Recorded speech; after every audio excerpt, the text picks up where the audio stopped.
Bienvenue, je suis Perrine Corvézier, la fondatrice d'Azimut. Azimut, c'est le guide des parents pour une orientation scolaire et professionnelle sur mesure avec votre enfant.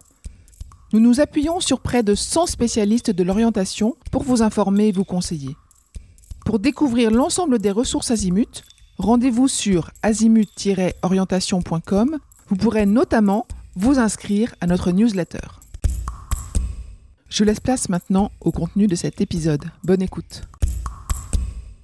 Je suis heureuse de pouvoir vous présenter 4 épisodes, 4 interviews qui vous apporteront une vue d'ensemble des activités d'Academia, notre partenaire. Academia, vous connaissez sûrement ce nom. Vous pensez peut-être qu'il propose du soutien scolaire. Alors oui, c'est ça, et beaucoup plus, vous allez voir. Vous allez entendre parler de l'offre d'accompagnement scolaire avec beaucoup de propositions différentes dans un épisode, de l'accompagnement pour les jeunes sportifs dans un second épisode, de l'orientation et de l'admission dans le supérieur dans un 3e épisode, et enfin de Ambition Sup, un podcast sur l'orientation produit par Academia. Bonne écoute. Bonjour Arnaud. Bonjour Perrine. Alors, chers parents qui nous écoutaient et qui avaient des enfants qui aiment le sport, voire qui sont sportifs, voire qui sont très sportifs, voire sportifs de haut niveau déjà, eh bien, je suis heureuse de pouvoir vous présenter cet épisode dans lequel on va vous parler de l'offre d'Academia envers ces jeunes qui, parfois ne sont pas scolaires, mais parfois sont tout à fait scolaires, mais ont cette envie de développer le sport. Donc on va voir ce qui est possible de faire avec eux et pour eux. Alors, Arnaud Lacomblède, est-ce que vous pouvez vous présenter déjà ? Oui, merci Perrine. Donc, je suis directeur des partenariats et du développement chez Academia. Donc, j'ai le plaisir de déployer tous les projets scolaires qui sont travaillés avec nos partenaires, notamment nos partenaires sportifs tels que les fédérations sportives, donc Fédération française de tennis, Fédération française de golf, Fédération française de handball et de natation, ainsi que certains clubs professionnels, notamment le FC Lorient, la JOCR ou encore l'Asvel dans le basket. Donc ça, c'est vos partenaires. On reviendra dessus parce qu'on ne passe pas par ces partenaires pour accéder à vous, c'est ça ? Il y a deux. En fait, ça va être un peu compliqué, mais on va justement essayer de clarifier. Parce que on va peut-être commencer par les enfants qui sont sportifs amateurs. Votre fils aime beaucoup le foot, ou sportif d'ailleurs, ou peut-être artiste, ou danseur, ou musicien. Voilà, il y a une activité extrascolaire d'habitude. Là, vous aimeriez qu'elle soit intégrée au temps de l'école, parce que c'est important pour votre enfant, pour son équilibre et sa pratique.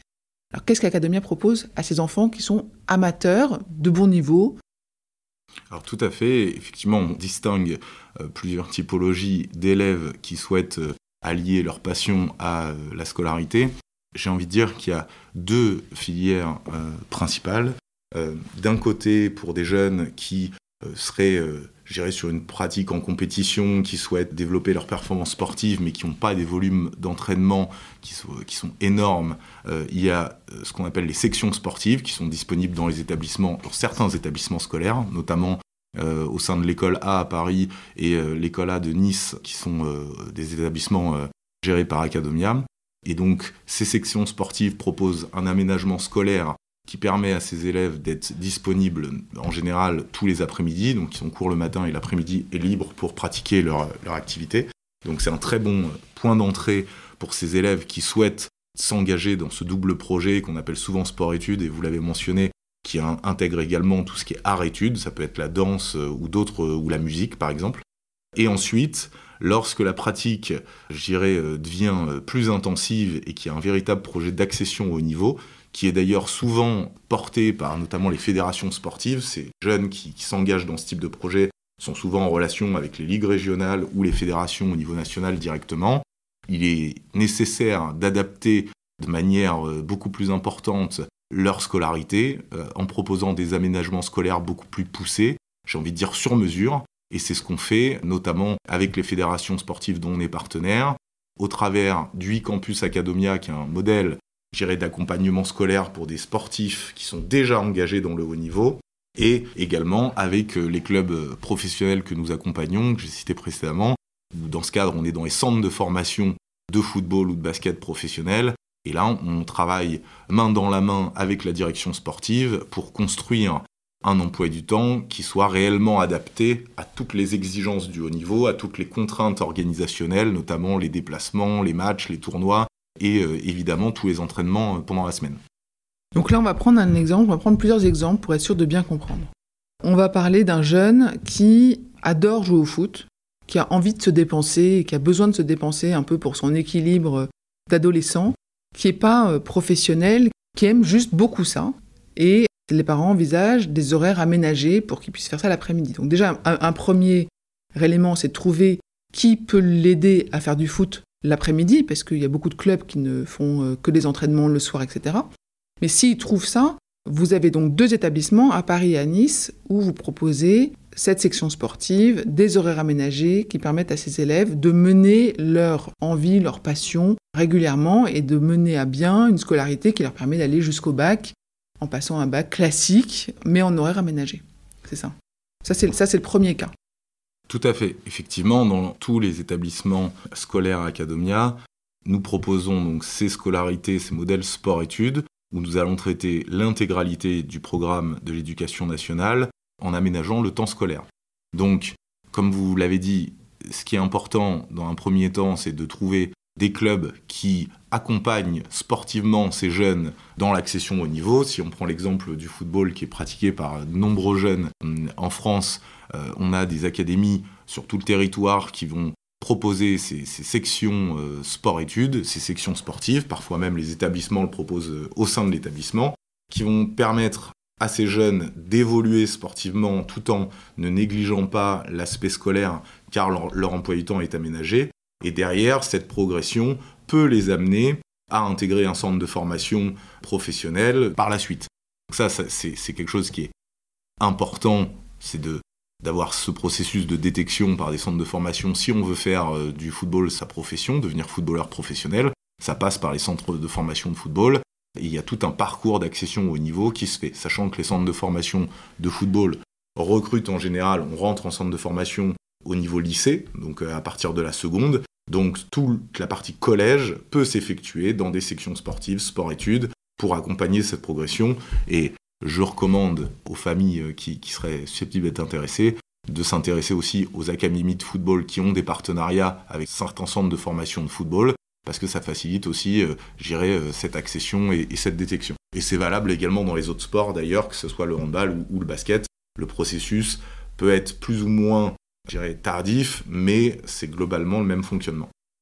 On en parlait tous les deux avant, et vous me disiez effectivement des jeunes qui se réveillent en seconde en disant j'aime le foot, pourquoi pas devenir football professionnel. Bon, ça existe peut-être, mais c'est quand même pas comme ça qu'il faut s'y prendre. L'idée, c'est quand même d'anticiper, voire d'envisager cette carrière sportive beaucoup plus tôt, dès le collège, voire dès le début du collège, en fait. C'est ça la recommandation. Exactement.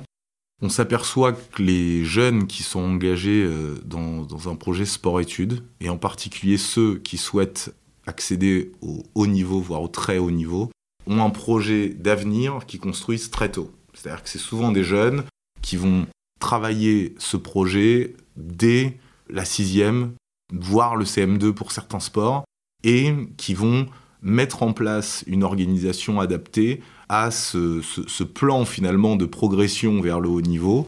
Et pour ça, l'école est obligatoire à minima jusqu'à 16 ans. Il est nécessaire de libérer du temps pour les entraînements. Il est nécessaire également de, concilier l'aménagement scolaire pour que ça se passe au mieux dans leur organisation quotidienne, qu'ils arrivent à s'épanouir. Respecter le rythme physiologique aussi des enfants, c'est très important. Aujourd'hui, on travaille beaucoup sur ce sujet chez Academia, afin que le rythme scolaire et le rythme sportif soient en adéquation et que finalement les élèves ne soient pas pressurisés, sous pression, et ne se retrouvent pas dans une situation où finalement ils n'ont aucun temps de repos, aucun temps d'épanouissement. Ces aménagements scolaires sont très importants parce qu'ils permettent effectivement une pratique sportive intensive, mais ils permettent également de dégager du temps pour tout ce qu'on va appeler les loisirs, c'est-à-dire la pratique d'autres loisirs. Ça peut être les arts, ça peut être de la musique, ça peut être aussi du temps avec les amis. C'est très important, cette notion de sociabilisation. Ce sont des élèves qui sont au collège, qui sont adolescents, qui ont besoin de ces interactions sociales, et donc pour ça, il faut leur libérer du temps. Et je prendrai un exemple très précis. sur les élèves que nous accueillons au sein de notre programme eCampus Academia.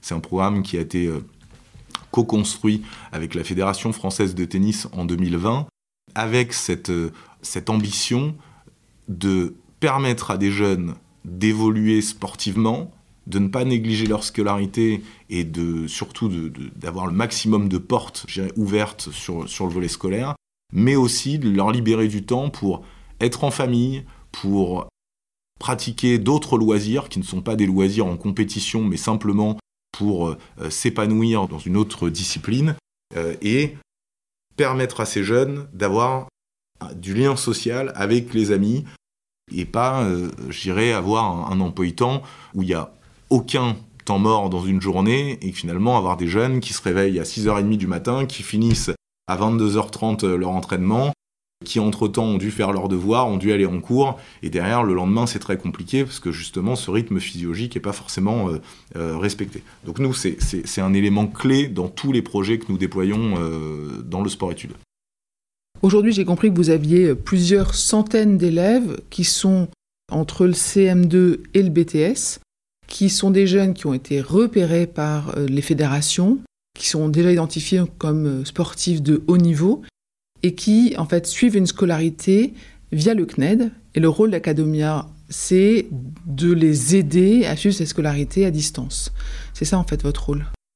Alors, c'est exactement ça sur le eCampus Academia. Effectivement, on accueille plus de 300 élèves qui sont engagés dans ce double projet à différents niveaux. Certains sont déjà, effectivement, repérés par les fédérations au niveau national et sont même sur les listes ministérielles sportives de haut niveau.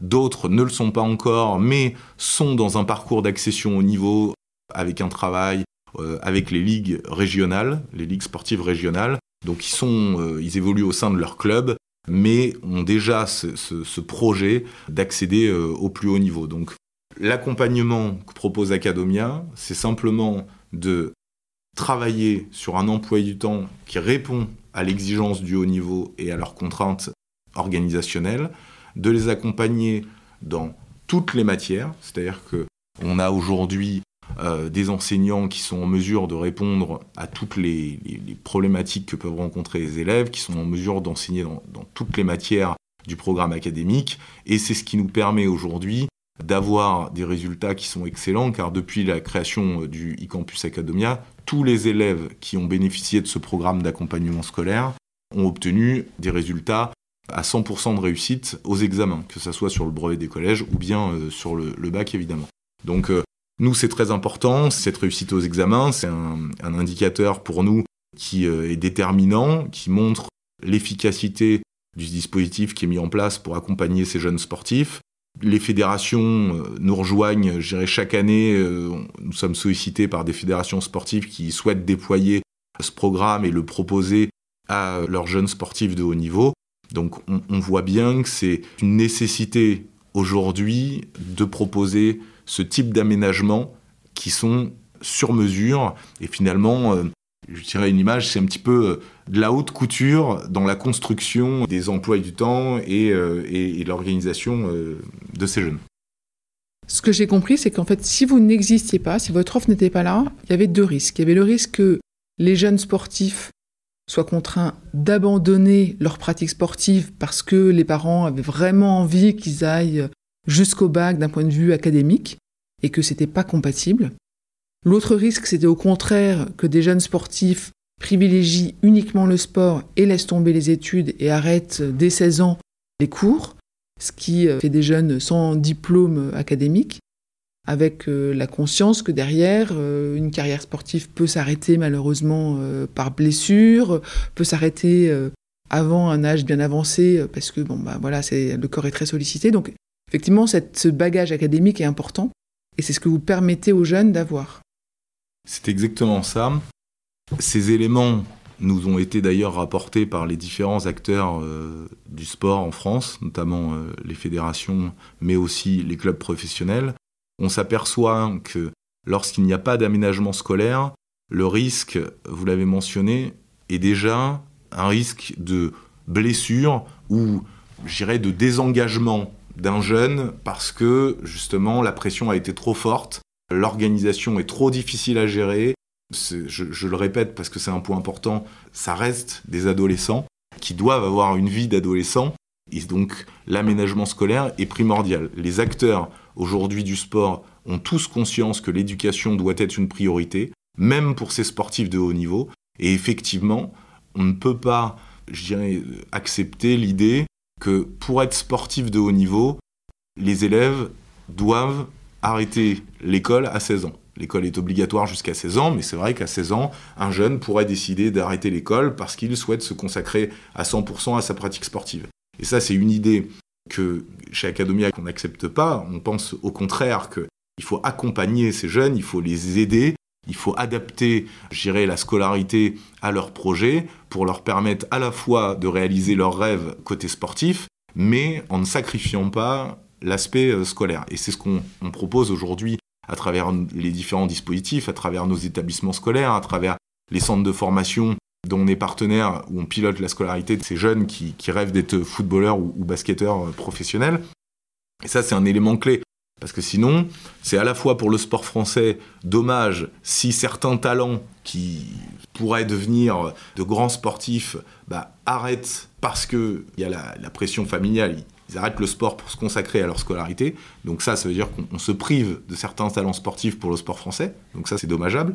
Et puis de l'autre côté, c'est également problématique si pour devenir sportif professionnel, je dois arrêter ma scolarité.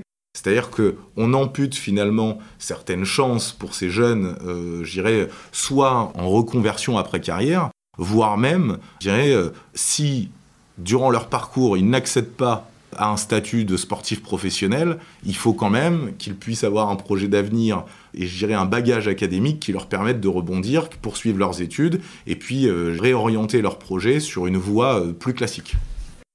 L'avantage de poursuivre sa scolarité, c'est aussi de pouvoir accéder aux études supérieures. Et on parlait d'exemples de jeunes qui ont eu la chance de se voir proposer des bourses aux États-Unis, c'est ça ? Exact. Il y a dans ce projet de sport-études, en fait, finalement, ça ouvre beaucoup de portes. Ça ouvre des portes sur le supérieur. On a de nombreux sportifs aujourd'hui qui sont engagés dans les études supérieures, en école de commerce, en école d'ingénieur, dans des cursus universitaires. Et ça, aujourd'hui, les clubs sont bien conscients de la nécessité d'accompagner ces jeunes et de leur permettre de poursuivre ces cursus. La dynamique est positive. Aujourd'hui, de plus en plus d'acteurs du supérieur proposent des programmes qui sont adaptés, qui peuvent se faire en distanciel. Donc c'est vraiment une grande chance pour les sportifs. Cette dimension éducative, elle est de plus en plus présente. Et puis, ça offre aussi des opportunités à l'international. Vous avez mentionné les universités américaines. Effectivement, on observe dans certains sports, et je citerai notamment le golf et le tennis, un parcours dont les jeunes ont conscience, qui est de dire qu'après leur bac, ils peuvent bénéficier de bourses universitaires aux États-Unis, qui leur permettent d'intégrer une université américaine durant 3 ans, d'être diplômés et de poursuivre leur passion de leur sport, par exemple le tennis, tout en vivant une expérience qui est absolument incroyable, dans la mesure où le sport universitaire aux États-Unis est plus développé qu'en France. Donc c'est aussi des opportunités qu'offre ce parcours sport-études. Comment est-ce que les parents de jeunes qui sont sportifs, alors sportifs amateurs, sportifs professionnels, peuvent valoriser ce sport dans un dossier de candidature à des études supérieures, alors sur Parcoursup ou dans d'autres dossiers? Qu'est-ce qu'on peut dire quand son enfant est sportif? Comment est-ce qu'on peut l'aider à qualifier sa pratique pour que ça soit valorisant? Alors c'est une question qui revient souvent, notamment de la part des parents de ces jeunes élèves, sur l'après-bac. La question de Parcoursup, tous les ans, elle revient, c'est une préoccupation des parents.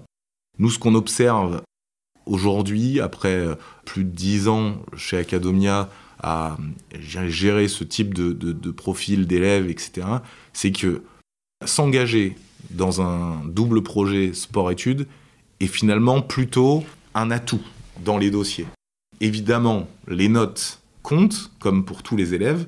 Néanmoins, le projet sport-études peut être valorisé par rapport aux qualités qu'a développé l'élève pendant toute cette période où il a mené 2 projets de front. Donc c'est souvent des élèves qui sont plus sérieux que les autres élèves, qui ont cette volonté de performer. Les élèves qu'on a en sport-études, la plupart du temps, on observe qu'ils n'aiment pas être en bas du classement. Finalement, leur détermination qu'ils ont dans le sport se retrouve aussi dans leur scolarité.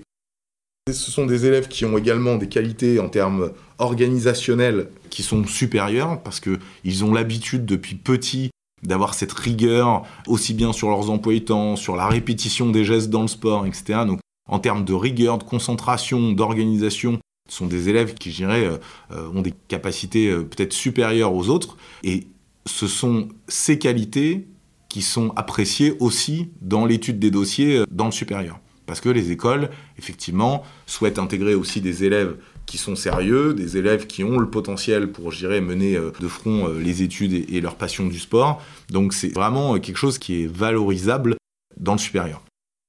Et donc on parle de détermination, d'organisation, d'endurance, de performance, c'est ça, de discipline ? Exactement, c'est tout à fait ça. Ce sont toutes ces qualités qui sont travaillées à la fois à l'école et à la fois dans le sport.